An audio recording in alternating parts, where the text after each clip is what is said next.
Welcome everyone. Here is another problem of dimension.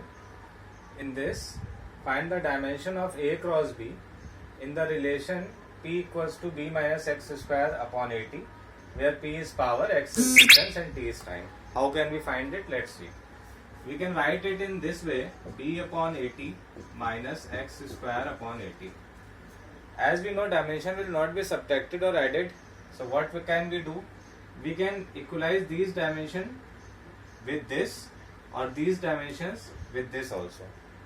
But if we equalize this dimension with this, we have to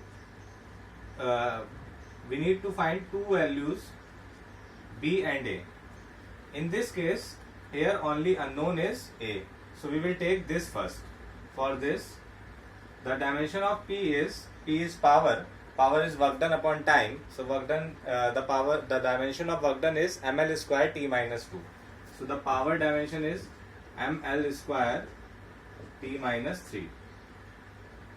And x square, for x square, x is distance, so it will be l square upon a and t. So for a, it will be l square and l square will be cancelled out. T will come here, so it will be m 1 upon a equals to mt minus 2. So a is equal to m minus 1 t2. This is the dimension for a. Now put this value of a in b in this one. So again for p it is ml square t minus 3 equals to b upon a having dimension m minus 1 t2. For t it is 2. So it will be b upon m minus 1 t3. When this term will go here, so t minus 3 t plus 3 will neutralize.